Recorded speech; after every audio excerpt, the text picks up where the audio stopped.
Haunting dead. One day on my way home from work, I happened to witness a suicide scene.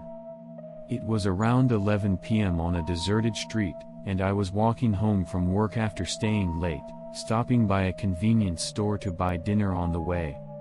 I noticed a red flashing light illuminating the darkness and a small group of people gathered there, and I furrowed my brow in curiosity, thinking, what's going on?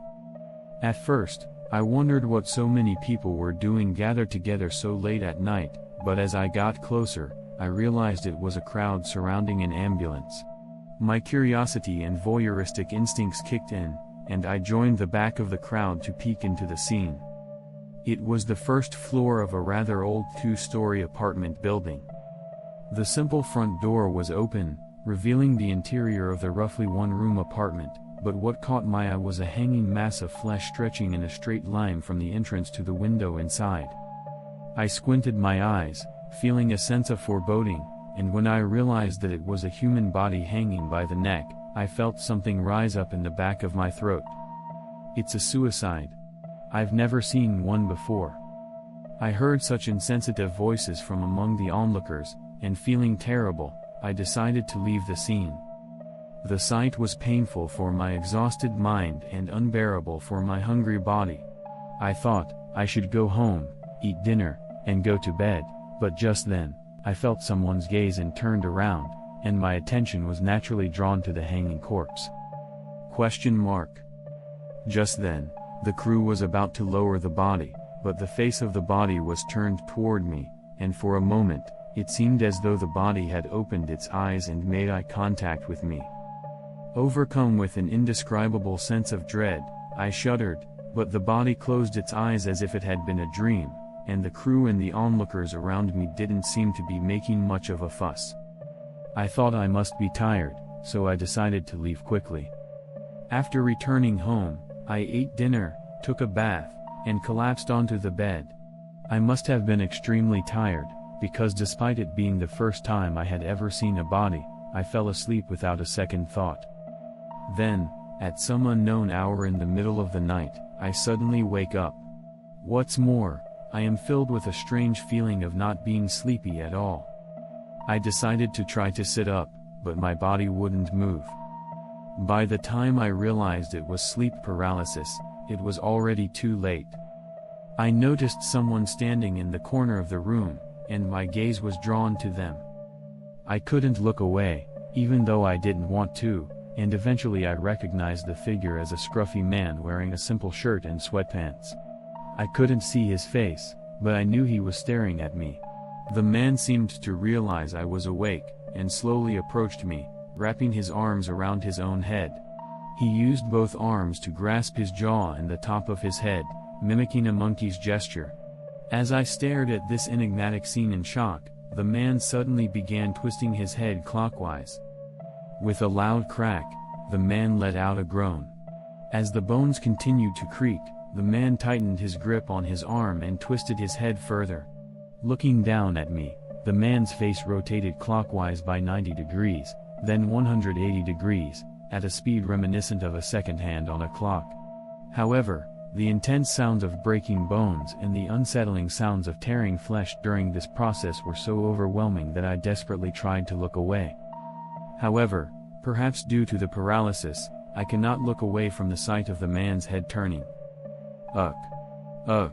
Ugh. The man's agonizing moans, akin to death throes, echo incessantly. Gugigi, Guju, Goki. When the man's face had turned about 270 degrees, a thick tongue and a spray of red-black fluid erupted from his mouth. It landed on my blanket, but the man continued to turn his head without caring, eventually completing a full rotation. While his silhouette remained unchanged, his eyes bulged out as if about to pop out, and his tongue drooped limply, making his expression unbearable to look at. Worst of all, the skin on his neck, which had stretched and torn from the rotation, was bleeding profusely, creating a gruesome sight. I noticed that the man, who was already on his last breath, was mumbling something. Though I didn't want to hear it, I couldn't help but strain my ears to try to make out the words. Ah. Ha. It hurts. The man, who was barely breathing, was moaning in agony, crying out in pain. I was overcome with an indescribable feeling of melancholy as I watched the man suffer, spitting up blood. Eventually, he lost consciousness, and when I came to, I found myself lying in my usual room, bathed in the morning sunlight. Was that a dream? As I sat up, thinking that, the nightmarish events flashed through my mind like a slideshow, and the face of the man who had turned his head linked up with the face of the hanged corpse I had seen on my way home last night. I suddenly looked up, and the face of the man I had seen in my nightmare appeared right in front of me. "Come with me," he spat out, his eyes bulging as if they were about to pop out. "Wow?" I grabbed the blanket and rolled it up like a table, then rushed toward the front door. However, due to the sudden dizziness from abruptly waking up, my vision warped, and as soon as I forced open the front door, my feet tangled, and I tumbled down the stairs in a straight line. The loud thud must have woken up some of the other residents in the apartment building, who came out to see what had happened. When they saw me lying on the ground, they rushed over and asked, "Are you okay?" Fortunately, I hadn't hit my head, so I was conscious and hadn't suffered any serious injuries. However, I was still dizzy and couldn't focus my eyes. I strained to see through the blurry vision, as if I had farsightedness or astigmatism, and shifted my gaze to the people rushing toward me. "Are you okay? Should I call an ambulance?" I was grateful that the kind residents were concerned about my condition and asked me if I was okay, but there was no need to call an ambulance, so I endured the pain from hitting my whole body and replied, "I'm fine, I just slipped and got dizzy," with a slight embarrassment. Since there was no bleeding, the residents sighed in relief and then leaned in to look at my face, asking, "Are you really okay?" Thinking they were being unusually considerate, I was about to say, "I'm really okay, so," when suddenly, "Does it hurt?" The blurry figure in front of me suddenly shifted into the face of a man with one eye bulging out. Caught off guard, my heart skipped a beat, and I felt a sudden tightness in my chest, almost like hyperventilation. The residents began to murmur at the sudden change in my condition, but when I stood up, trembling like a frightened deer, and bowed slightly before leaving my home, the crowd dispersed. Upon returning home, I collapsed in the hallway and lost consciousness, falling asleep. When I woke up next, the sky outside was already tinged with sunset colors, and I instinctively looked around the room. Ignoring the occasional crow cawing, I checked my smartphone, which I had left on the table, and turned pale when I saw that it was full of missed calls from my boss and colleagues. I immediately contacted my boss and, feeling ashamed, slid down the stairs and returned home, where I honestly told him that I had lost consciousness.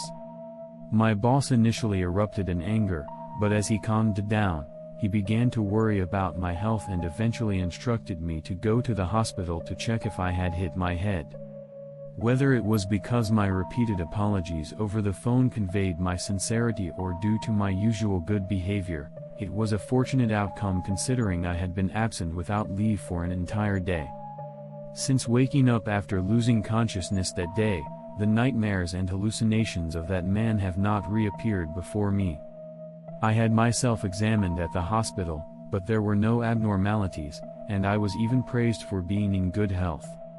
In the end, I don't know what that man was, but I think it was a hallucination caused by the fear of seeing a hanging corpse.